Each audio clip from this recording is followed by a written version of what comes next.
How's it going, guys? We are back at it again with another deck highlight video, and today we're looking at a TARGONS PEAK deck. And actually the first skin we're playing against a mirror deck, but the fact that we're playing against a mirror deck means that I kind of know exactly what he's going to do, and it actually makes explaining this deck a lot easier. So we're playing a TARGONS PEAK deck, and the way this works is you play TARGONS PEAK as your landmark. It's a new landmark in the new expansion, and yeah, you play TARGONS PEAK, and then whenever TARGONS PEAK is played, both you and your opponent have the chance of, well, you don't have a chance, it's 100%.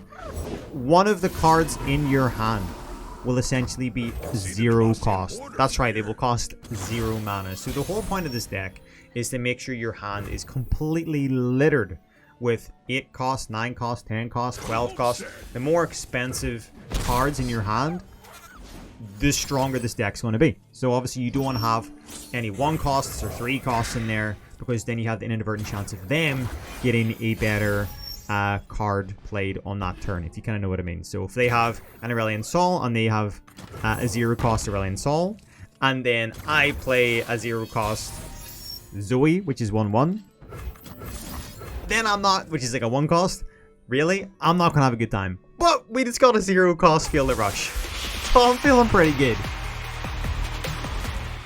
So this deck consists of TARGONS PEAK, Aurelion Sol, Zoe, Field of Rush, with a plethora. They Who Wanders is in there as well. He's the exact same deck as me. I don't know if you guys have played against this yet, or maybe this is fresh. It's unbelievable. It's actually unbelievable. I started this season gold, and I've won every single game that I've played so far. I think I've won like 10 games in a row. It's insane. It's genuinely insane. And obviously, just like you're playing a ramp deck of any kind, if you're playing a like a Tryndamere Field of Rush deck like we played previously, realistically you want to try and get as much mana. What can I might just throw him. I'm gonna throw away my Aurelion Sol, because I can instantly win the game next turn with my Zoe instantly attacking. But guess what, guys? We're gonna get another TARGONS PEAK down, and we already have a Field of Rush.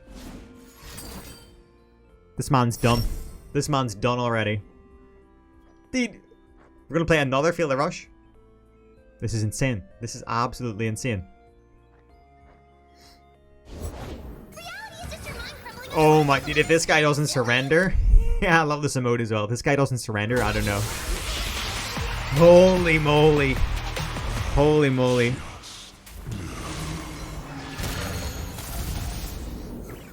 Hey, wait, he screwed himself over, didn't that? Let's go. We have lagged. Oh, we're fine. The Aurelion Sol is so strong that he's lagging me out. I never lag out in Legends of Runeterra. Hey, we win. We win. We're gonna have... We have two 10/10 Zoes at Aurelion Sol, which is 11. And we have the ability to obliterate these lads. GG, boys. Not to mention we have 2 star shaping, which essentially is going to mean we have 0 cost. We're going to have 0 cost cosmic cards, or celestial cards. GG.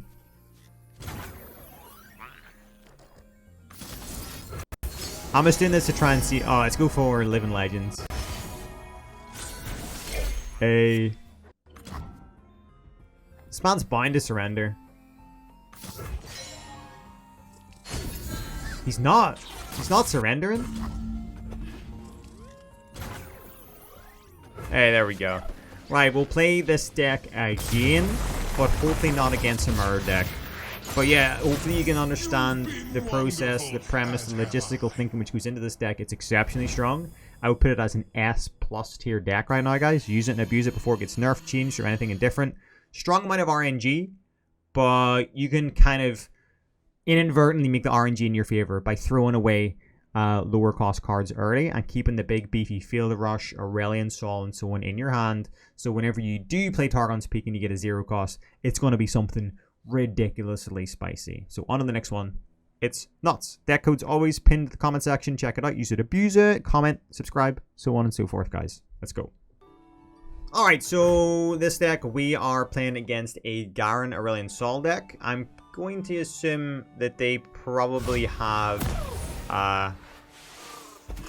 They probably have a very similar playstyle to this deck in some shape or form. Because they could have Targon's Peak and try and get a free Garen down and stuff. But yeah, they might have like maybe a little bit more early control due to the nature of the way a Demacian deck is played. I don't know. But all I know is that I am going to try and put the pressure on as soon as possible.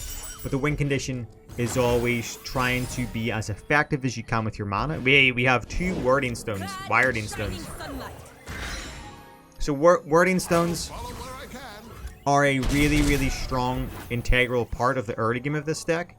Again, just like I was saying in the previous game where I was explaining how they work so well with any ramp deck, specifically because of the early mana you get. So the early mana you get allows you to hopefully get the little power spikes, which your opposing person you're playing against, the opposing player, will not get.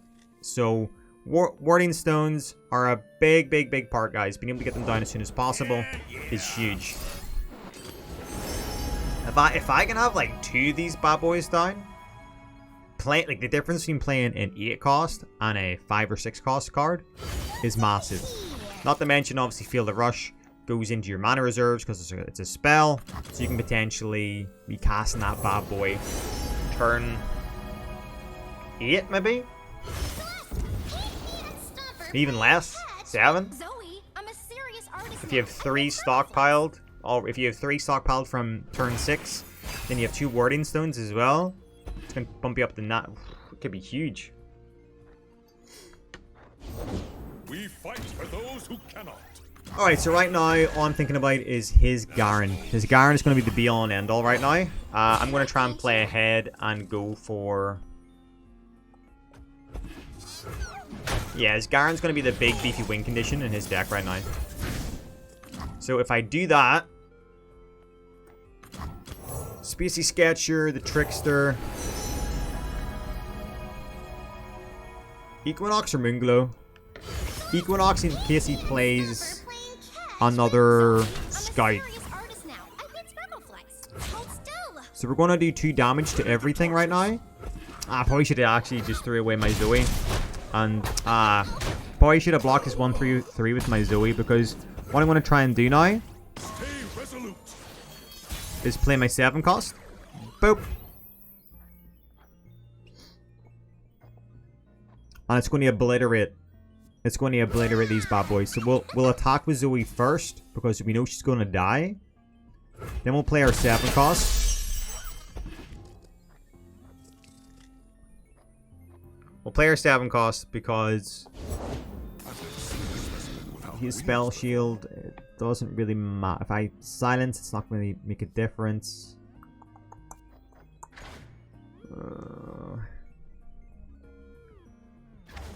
Yeah. 2 damage, it obliterates, so obviously they don't die, they get obliterated. Boom. I should have blocked his 1-3, or else it would have been dead as well.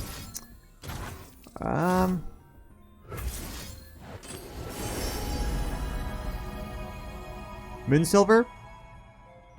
Moonsilver, then use it on Sol maybe?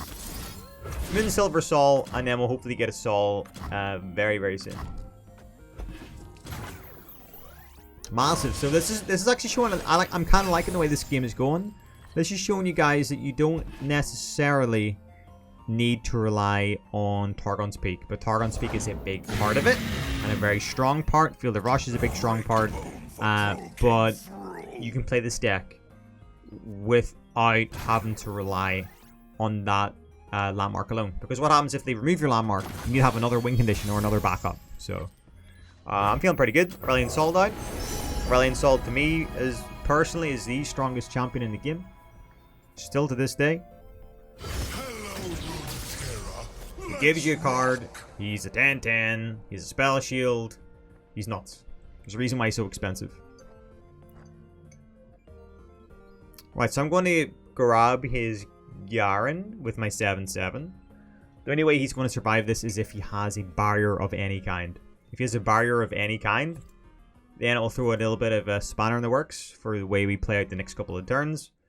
But I'm going to force him to block with one of his Yeah, block with his like 7, 6, 8. He's got to block with his at least one of his beefy boys. Oh. Right, the fact that he just used heal and touch is making me think that he is fishing. He's looking for something. He's looking for a barrier. He's looking for a something that he can abuse here. So I'm actually gonna I grabbed his 5/5 and not his Garen in case he does try and barrier with his Garen, because now he is forced to block with either his one. Yeah, he's gonna have to block with his 1/1, his 7/7. He's not gonna throw away his Garen. But if he does use a barrier or a if he might use a barrier, or he might use a concerted strike. He's 7 mana. Hush. Hush. Again. Ah, dude, he doesn't want my Aurelion soul to level up. Ah. Interesting, but a little bit strange.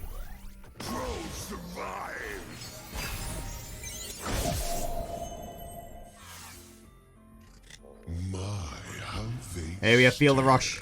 Not that we need to use it, but wow. Yeah, I feel like the way he could have won that was Concerted Strike, or like that trade would have been Concerted Strike or single combat in some shape or form. But then again, wouldn't have made any sense. We'd have had the barrier single combat with his Garen and then rally, and I don't know. He's done for. Like, what could possibly be in his hand? Well, we know he has another dragon right now. After playing that. My man dropped Eclipse Dragon. That's cool, dude. Hold my beer. Eclipse Dragon is about to get busted into a black hole. See ya, bro. This should be enough to make him surrender.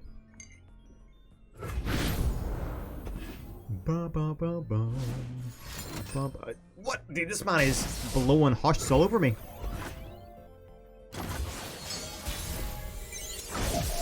Oh, okay. I do love an audience. I'm just going to attack. I'm forcing him to defend. Let's go. Not the egg. Not the egg. He's down to 1 health. No way. I won the game. Easy peasy. Hey, baby. He's done for. Guys, if you enjoyed the video, as always, please slap a like on it. Help me with the YouTube algorithm. If you enjoy the content, slap on a like. It takes 2 seconds. And if you're new here and you're enjoying the content from an educational standpoint, or an entertaining standpoint, slap a sub. Help me hit 10k subs. I'd appreciate it. You guys mean the world to me. But most importantly, boys, take it easy. Peace out. And good luck on the rift.